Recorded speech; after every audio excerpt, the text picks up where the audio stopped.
Our example, the first part of this lecture was cut off, so let's just continue with example 5.8. Find the magnetic field of an infinite uniform surface current K flowing over XY plane. Let's look at that in figure 5.3. So you have a plane here, a plane on XY plane, and then there are currents flowing in the X direction. So how would you calculate the magnetic field? So anyway, let's look at the solution. So first of all, what is the direction of B? In this case, could it have any X component? The answer is no. A glance at the Biot-Savart law, if you could recall 5.39, reveals that B is perpendicular to K. So it should be perpendicular to K. So it's either positive Z or negative Z.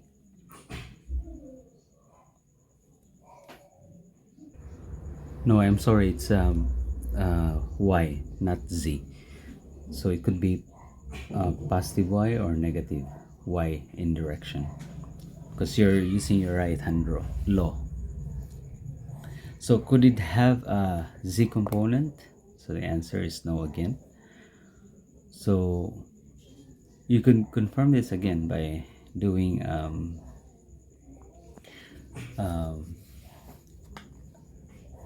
doing this right hand rule.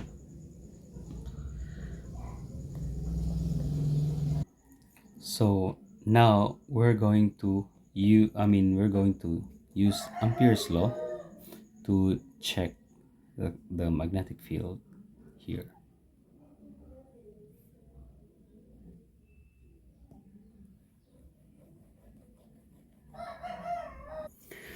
In this case, you have a surface current density.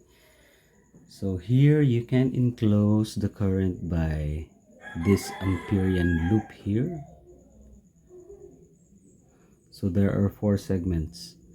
This is the first segment, the second segment here, the third segment, and the fourth segment. So again, in this case, there is no Y component of the magnetic field. But let's look at every segment. What is the direction of the field in the segment number 1? Segment number 1 will have the direction of the field would be here, magnetic field. And in segment number 3, the direction of the field would be here. For segment 2, the direction of the field would be here.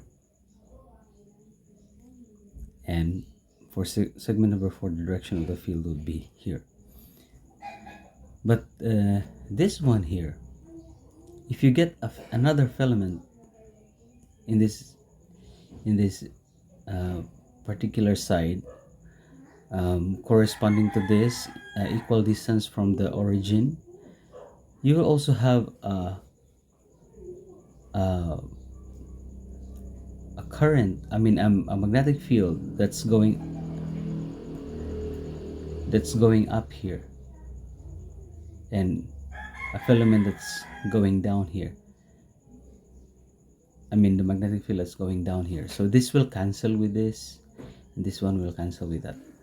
So there's cancellation on the z-axis magnetic field. So what remains is that only on the magnetic field only on the upper side of the sheet, and then on the lower side of the sheet. Remember that this sheet is infinite. So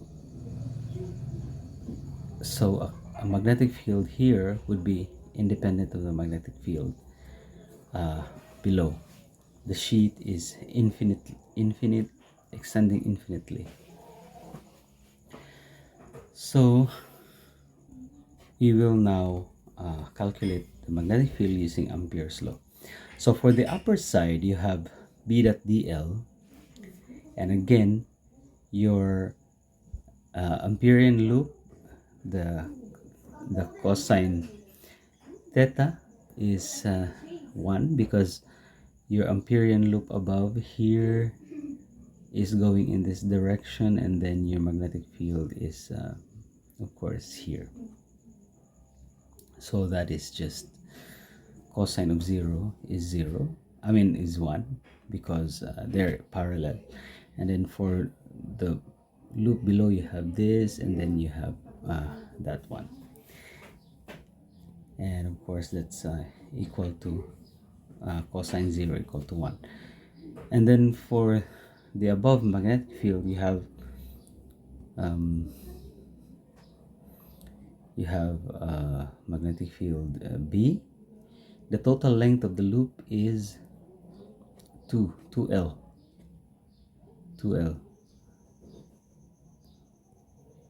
So ion close is the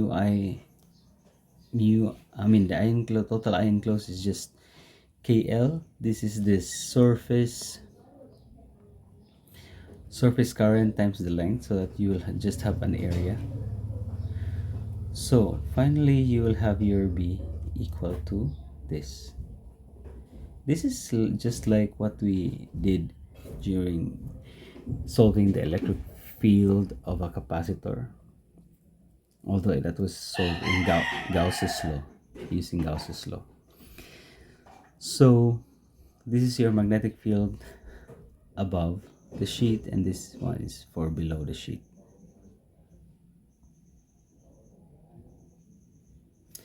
And notice that the field is independent of the distance from the plane, just like the electric field of a uniform surface charge.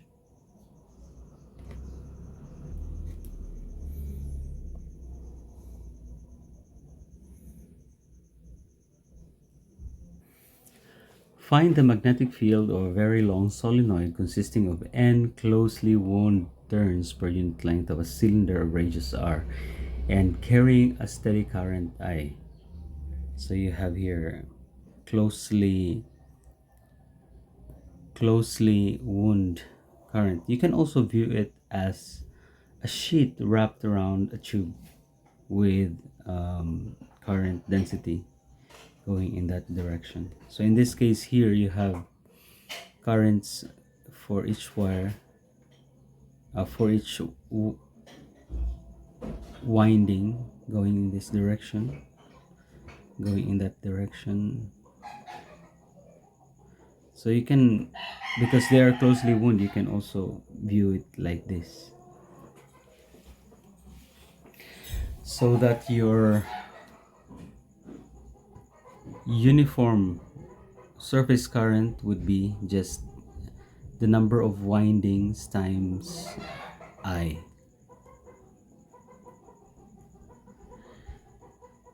So let's now use the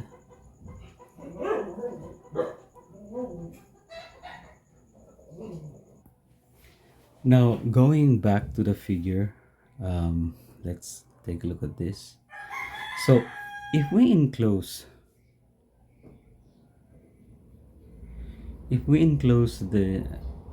this tube here with an Amperian loop that looks like this, would it be enclosing a perpendicular current? Yes or no? It doesn't enclose a perpendicular current, because the current here this is your Amperian loop, for example, that's counterclockwise. So the current here will also be in the same direction with the loop. It's also there. So it doesn't enclose a perpendicular current. So the current here, current enclosed, is equal to 0. So what does it mean? The magnetic field outside therefore is equal to 0. So there's no magnetic field outside. How do we enclose now a perpendicular current? So take a look at this.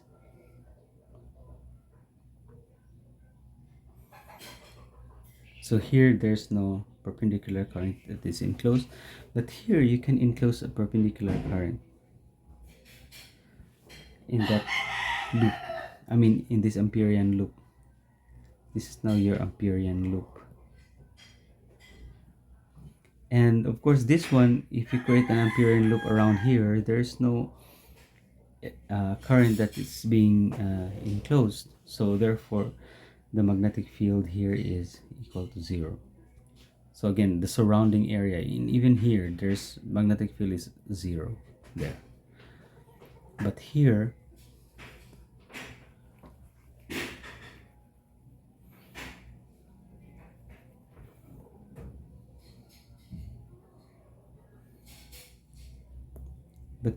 for this Amperian loop, you have an enclosed perpendicular current in that loop. So your magnetic field there would be, so there are 4 segments here. So this is 4 segments. This is first segment, second segment, third segment, fourth segment. Of course,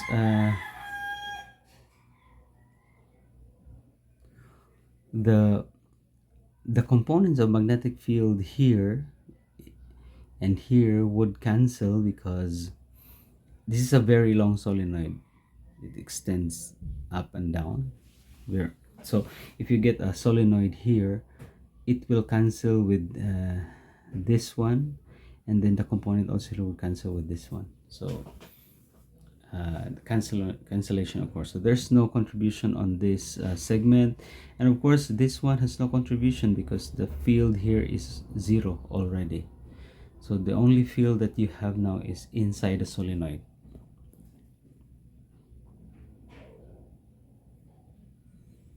So how do you calculate inside the solenoid? So here you have so let's take a look at that.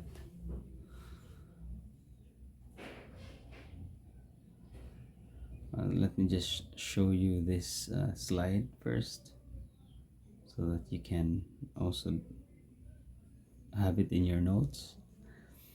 And then here, so for an enclosed current here, you have this only this segment contributes. So your loop will have a direction here, and your current is in that direction. So what is the magnetic field? So by the way, I made a mistake in the direction of the loop. So you point using your right hand, you point your thumb in the direction of the current that's going inside the page. So your loop should be in this direction. I mean, it would be counterclockwise. So here and here going this way and that way. So anyway, that's the direction of the loop. So this is the direction of the loop. So now this is the only segment that contributes to the magnetic field, because here the field is 0, outside is always 0, and this one will cancel with the lower portion of this, and this one will cancel with the upper portion of another Amperian loop here down, because the solenoid is very long. So the magnetic field will now have to dot with itself. I mean dot with the DL. So B dot DL. Of course, the B here would be in this direction.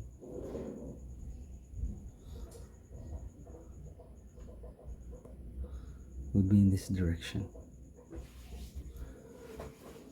So the angle between this segment and here is equal to 0. So cosine of 0 is equal to 1.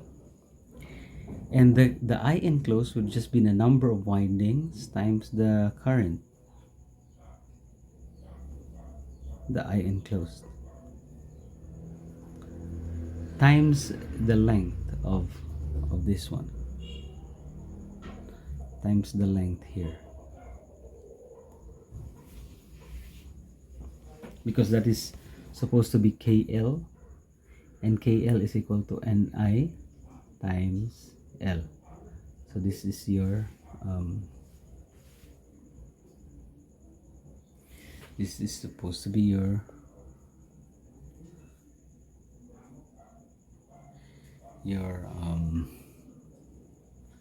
I enclosed. So you can cancel L, and then you have your magnetic field is equal to that. That's inside the solenoid. Outside the solenoid is always 0. So the magnetic field, you can capture magnetic fields by creating a solenoid. You can store magnetic field inside the solenoid. Notice that the field inside is uniform, and in this case the solenoid is to magnetostatics what a parallel plate capacitor is to electrostatics, a simple device for producing strong uniform fields.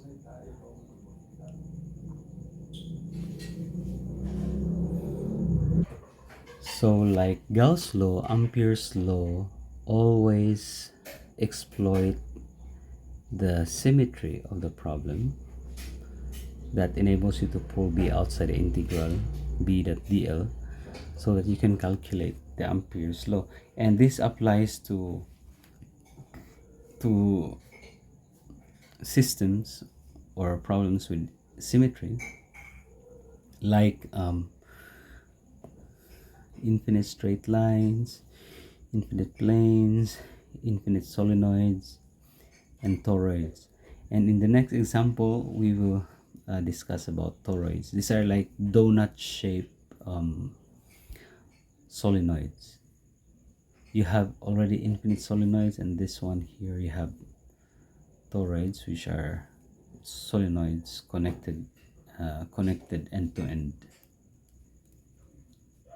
So we will now discuss the toroidal coil, consisting of a circular ring or donut around a long wire wrapped around that.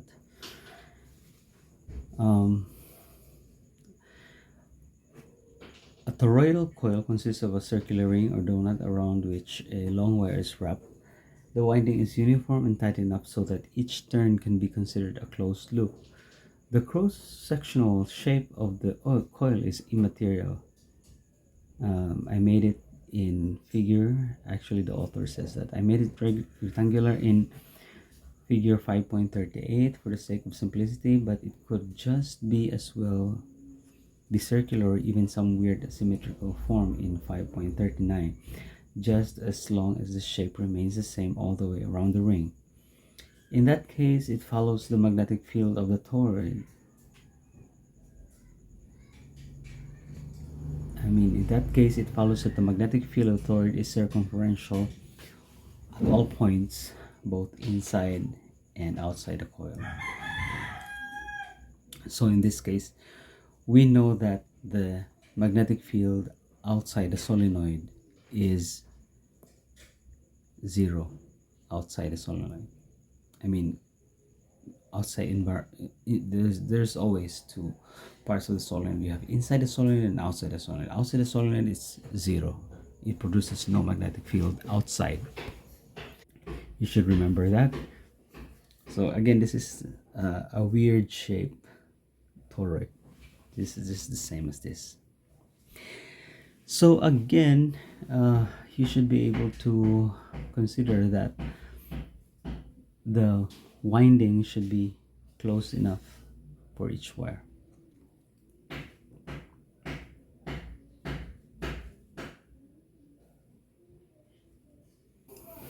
According to the Biot-Savart law, the field at R due to a current element R prime is given by this. so you can review our first lecture in this chapter. So your point R is here, and your, of course, you should be able to get some point in the solenoid here, and you can calculate the magnetic field given, I mean, coming from the solenoid at this particular point, and you add them all up to get the total magnetic field. But of course, at this point outside the solenoid, it's 0. But if your point is inside the solenoid, of course, it will give you a magnetic field that is not equal to 0. So you can do the calculation in detail. And so, for example, here your R is, basing on the figure, your R would be S prime cosine phi, S sine phi, I mean S prime cosine phi prime, S prime sine phi prime, and Z. And so therefore your R, your footed R would be x minus S prime cosine phi prime. Then you have 0 minus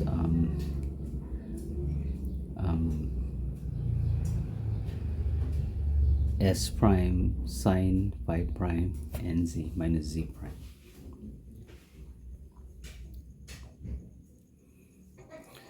So you can actually solve this using the use of Art law, the magnetic field.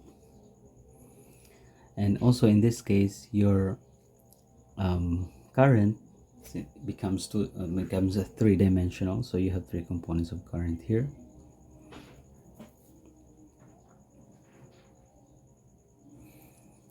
And now, so you can calculate this part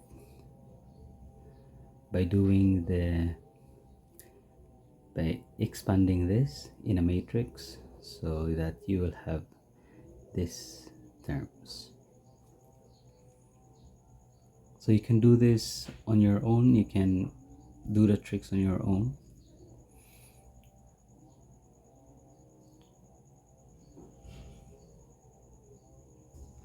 But note here, there's a symmetrically situated current element at R double prime with the same S prime, the same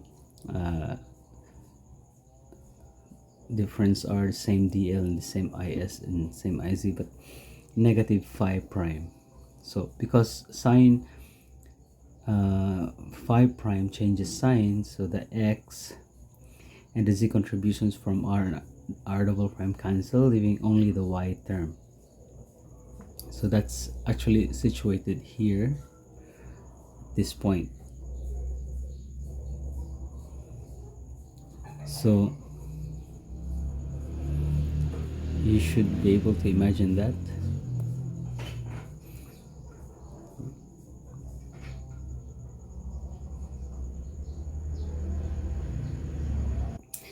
So this now will lead us to the fields at R only in the Y direction, and of course in general the field points in the phi direction also.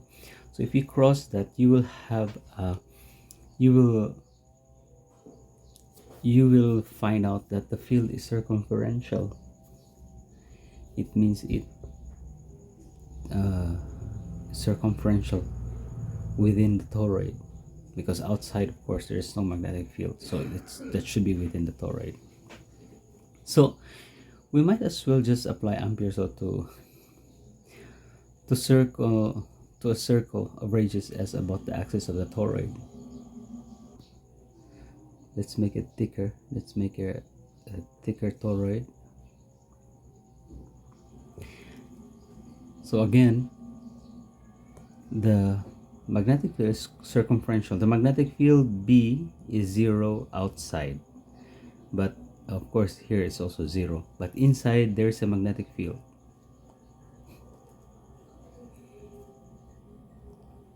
So if So it could be in this direction, clockwise direction, uh, or counterclockwise direction, depends on the direction of the current. So in this case, you can enclose the currents here by this Amperian loop. So your magnetic field inside B is of course parallel to the Amperian loop at every point. The direction is parallel, so this would just be B2 times pi. This is from B dot dl, and B is uniform at every point and in magnitude, but the direction would just be parallel to dl at every point. So the cosine theta of 0 there is just equal to 1. So you have 2 times 2 pi s is equal to mu sub o I enclosed. This is the number of windings times the current I. So all in all, you have some magnetic field B equal to mu sub o n I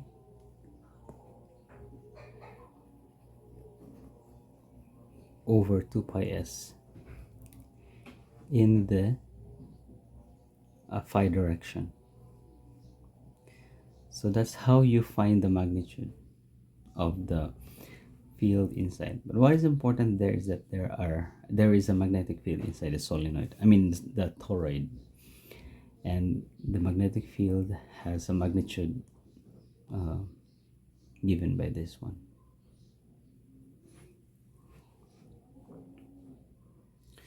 So let's now compare the magnetostatics and electrostatics. Now let us compare the magnetostatics and electrostatics. So the divergence and curl of electrostatic fields are here.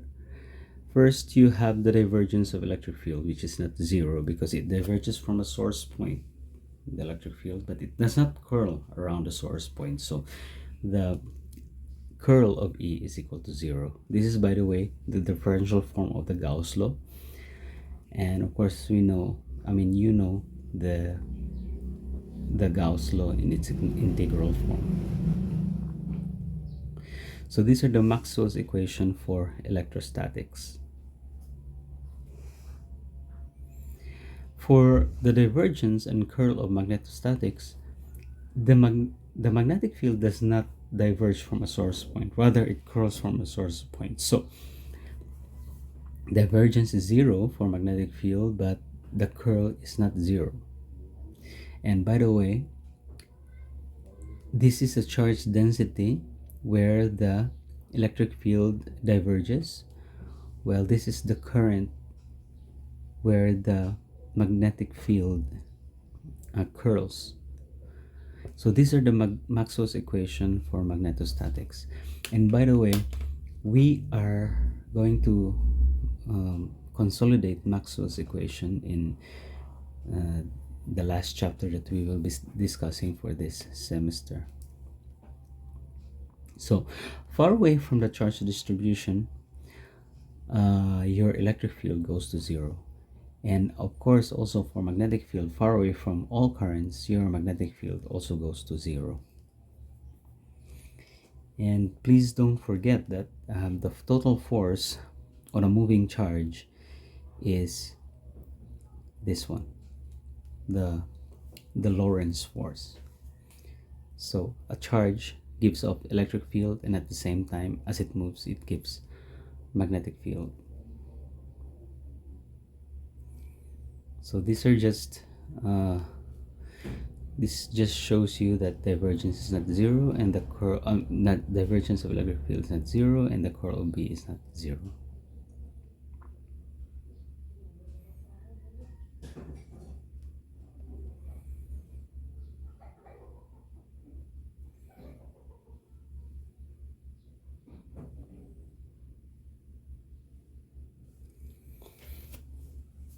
So all what's written here is just is just the context of what we've been discussing for this lecture, so you can actually just read them for yourself. And in the next lecture we will be discussing about magnetic vector potential. That's I think the last section for this chapter.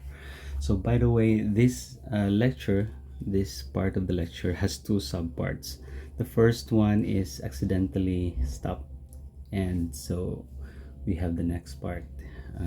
This is the part that's the next to the cut part. So anyway, I hope you learned something for today's lecture, guys. Thank you, and see you next meeting.